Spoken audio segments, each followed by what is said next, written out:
Kenzie's Coaches, established in Shepperth in 1947 with a fleet of over 30 coaches and owned by Cyril Kenzie, is one of the most well-known family-run coach companies in England. The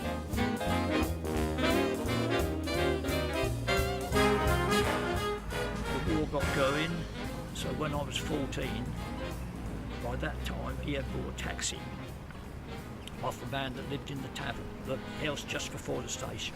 That man had a taxi, so my dad bought that taxi off of him. And then this man, Mr. Myers, said to my dad, why don't you sell these two and buy a bus? We sold one taxi, kept one, and pawned everything we'd got.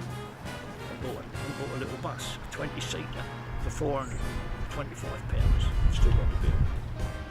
They built where the Park and Ride is now, an Italian prisoner of war camp. Huge camp. The motorwork wasn't there, of course, but roughly from where the motorway is now to Trumpington, that was a prisoner of war camp. And if they behaved themselves, these prisoners, they were allowed to go out. And they wanted all these prisoners, the ones that behaved, carted over to Merritt. So my dad bought another bus to take these Italian prisoners from Trumpington to Viandas 3 times a day. And the bus didn't have a starter on it, self-starter. I used to have to get up like 4 in the morning or something and turn this blooming thing. In the same part of the country, Cambridge Coach Services was set up in King's Hedges in 1990 as a larger private company with multiple shareholders running many different coach travel operations.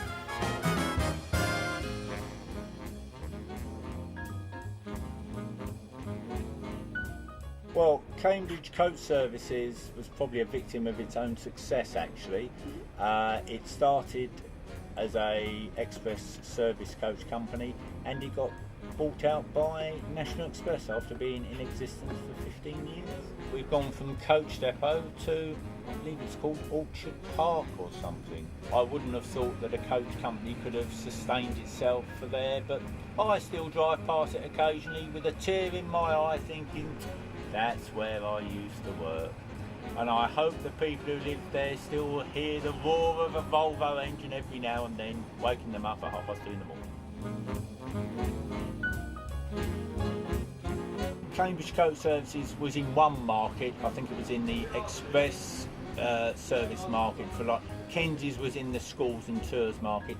Cambridge Coach Services tried to do its own in-house tours and tried to actually impinge on Kenzie's market to some extent. It didn't work very well. I think Kenzie's have got an extremely loyal customer base, so we all lived happily ever after. Kenzie's was often taking pre-booked parties of people, so a group of people would book Kenzie's to either go on a day trip or to go on a tour, whereas Cambridge Coach Services were dealing with individual customers who primarily wanted to go to the airports, be that Stansted, Luton, Heathrow or Gatwick, or were going to London on Cambridge Coach Services commuter service.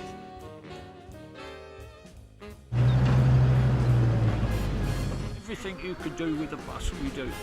Take kids to school, mums to work, dads to work, mums to the pictures, holidays, incoming holidays. Today we've got the coach gone to meet the boat, and we've also got some Japanese students gone to London for the day, so we will take them all around the London sites. There'll be an old lady coming up here in a minute. I think she'll say, "Who's taking the sculls here?" I think Cyril has got coaches for certain types of work. So he's got older coaches for schools work, he's got modern coaches for his contracting touring fleet that he does, I believe, for the likes of Drovers, etc., who actually stipulate that a coach is a certain age. So he's got square pegs for square holes, should we say. 3, that was a J.B. White. He's got nicknamed from years ago as Joby.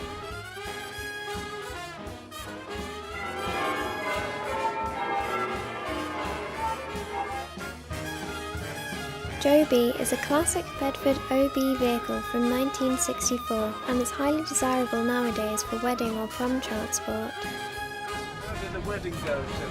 Well, what? For me, you mean my I wasn't getting married, so I want one of that. it wasn't that important.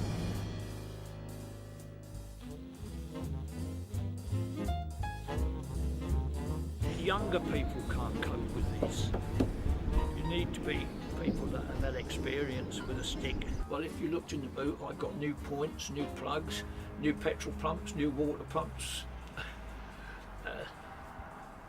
Well, I really can't remember, but I mean, we used to change the oil every 3,000 or 4,000. Now it's 15,000, isn't it, on these new things?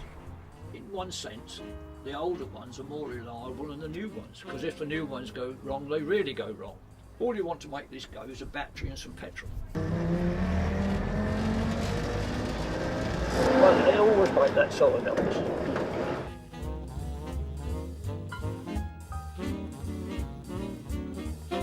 I think Kensy's obviously has been in business for a long time. All of its assets are paid for, all of its coaches are paid for. So he's found a niche market, and that niche market works. And you've got to have a unique selling point to succeed in business, I think. Cyril's got it. Long while ago, the colleges in Cambridge used to employ bed makers. And they were always a very jolly sort of people. You can imagine what sort of people make beds, can't you? If we was going to London or somewhere, or anywhere like that, you just get going and they say, Cyril, ain't half hot in here. Can you open the roof? So there'd be two of these ladies, one sitting where you are, and one sitting there. And you go like this. And while I was doing this, they'd have my trousers down. You had to be adaptable and enjoying the fun. Otherwise you was considered a miserable old gig.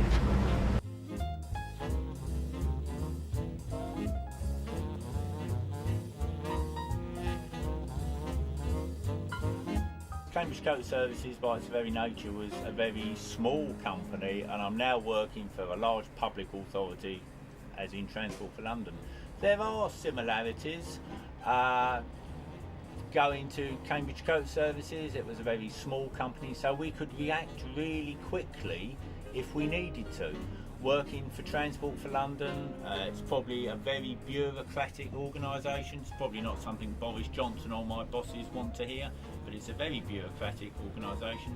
It's got lots of policies and procedures and safety aspects, whereas a small family-run coach company can actually react quite quickly and hasn't got the policies and procedures that it necessarily has to invoke. There's what is known in the industry as a big five group of companies. All of those are public limited companies, but there's a role for the smaller family-run coach company, and I believe that the tide is turning. As regards to employees, I think there's a lot of loyalty with a smaller company, but there's better terms and conditions and perhaps employment protection for people who work for larger companies. So it swings and roundabouts. There's a bit of a trade-off. There's been a British coach rally for, this is the 61st year, so they've been 61 years. And I'm the only one in Europe that has attended every one of them.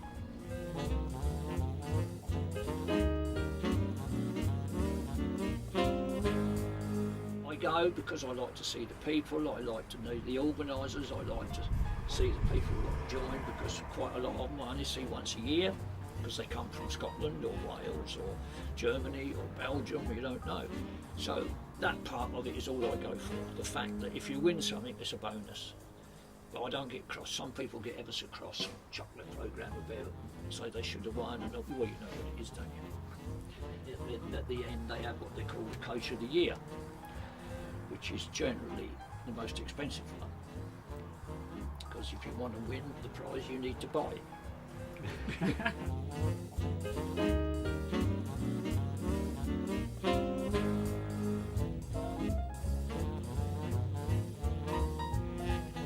I'm a firm believer that small family-run coach companies certainly have a place in every town and village within the UK.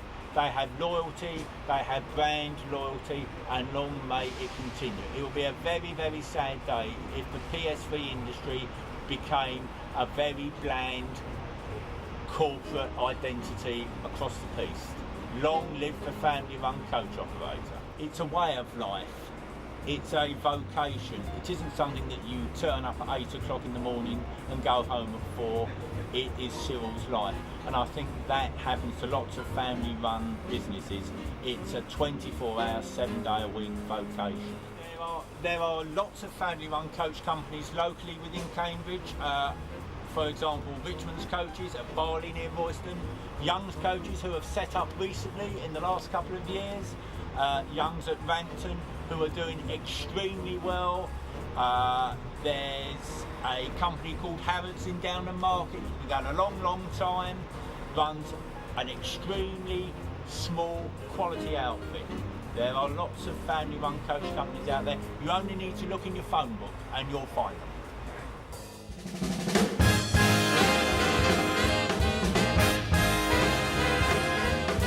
Kenzie's Coaches is Cyril Kenzie's life. Cyril Kenzie is Kenzie's Coaches. There's never going to be a replacement. There's never going to be a sale because it wouldn't be Kenzie's. Simple as that.